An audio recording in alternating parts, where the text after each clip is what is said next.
అందరికీ నమస్కారం. నేను మీ జయసింహారెడ్డి, అన్నమయ్య జిల్లా అధికార ప్రతినిధిని.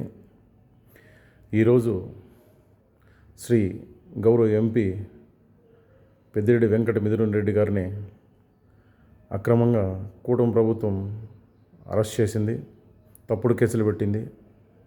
అయ్యా చంద్రబాబు నాయుడు గారు, ఇలాంటి అరెస్టులు, ఇలాంటి కేసులకు భయపడే కుటుంబం కాదు పెద్దిరెడ్డి గారి కుటుంబం.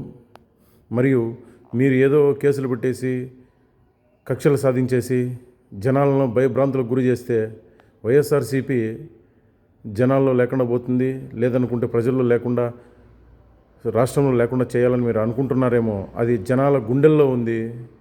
ప్రజలు దాన్ని వాళ్ళ ఇళ్లలో మనసుల్లో నింపుకునేసినారు. దాన్ని మీరు కాదు కదా, ఇంకా మీ భవిష్యత్ తరాలు కూడా ఏమీ చేయలేరు, దాన్ని తీయలేరు. ఇది గుర్తుపెట్టుకోండి. మీరేందో ప్రజల్ని భయభ్రాంతులను చేద్దాము, కక్ష సాధించేసి నాయకుల్ని, కార్యకర్తల్ని చంపేస్తాము, హింసిస్తాము, కేసులు పెట్టేస్తాము, వాళ్ళని భయభ్రాంతులకు గురి చేసి వైఎస్ఆర్సీపీ లేకుండా చేద్దాం మీరు అనుకుంటున్నారేమో. అది మీ వల్ల కాదు కదా, మీ నెక్స్ట్ తరాల వల్ల కూడా కాదు. ఇది గుర్తుపెట్టుకోండి. ఇలాంటి తప్పుడు కేసులు మీరు ఎన్నైతే పెట్టినారో అంత పదింతలు మీరు అనుభవించాల్సి వస్తుంది. ఒక కూటమి ప్రభుత్వం పెద్దలారా ఆలోచించండి. మీరు జస్ట్ సినిమాలో ట్రైల్ మాత్రమే చూపిస్తున్నారు. మేము వచ్చినాక 70mm సినిమా చూపిస్తాం. ఇది గుర్తుపెట్టుకోండి. ఏమనుకుంటున్నారు మీరు? మీ ఇష్టానుసారము కేసులు పెట్టుకుంటా, మీ ఇష్టానుసారం అరెస్టులు చేసుకుంటే చూస్తూ ఉంటారు అనుకున్నావా? మేము కూడా ఈ విషయంపై సుప్రీంకోర్టు వరకు పోరాడతాం. సుప్రీంకోర్టు వరకు వెళ్ళి ఈ పోరాటాన్ని కొనసాగిస్తాం. మీరు చేస్తున్న అక్రమ అరెస్టులు ప్రజల్లోకి తీసుకెళ్తాం. మీరు చేస్తున్న మోసాలు, బాబు షూరిటీ మోసం గ్యారంటీ కార్యక్రమాన్ని ప్రజల్లోకి ఇంకా విస్తృతంగా తీసుకుపోతాం. మీరు భయభ్రాంతులు చేసి మీరు చేస్తున్న పాలన అక్రమాలని ఎవరు నిరసించకూడదు, ఎవరు ప్రశ్నించకూడదని మీరు అనుకుంటున్నారేమో. మీరు చేసే కొద్దీ అంతకు పదింతలు రెట్టింపుగా మీరు చేసే మోసాలని, మీరు చేసే అక్రమాలని, మీరు చేస్తున్న ఈ ప్రజా వ్యతిరేక విధానాలని ప్రజల్లోకి తీసుకుపోతాం.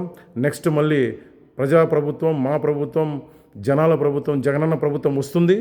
అప్పుడు మీరు చేసే చర్యకి ప్రతిచర్య 10 రెట్లు ఉంటుందని మీకు తెలియజేస్తున్నాను.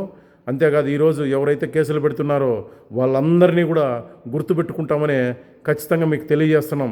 అయ్యా ఆఫీసర్లారా, మీరు గుర్తుపెట్టుకోండి. ఈరోజు మీరు కేసు పెట్టచ్చు, నెక్స్ట్ మా ప్రభుత్వం వస్తుంది.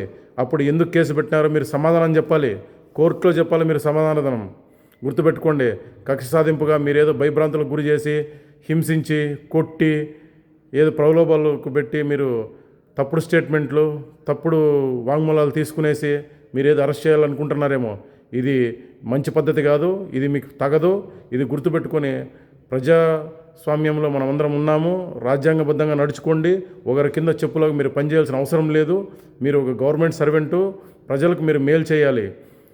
గవర్నమెంట్ ఫెయిల్ అయినప్పుడు సిస్టమ్ అనేది ఒకటి ఉంటుంది.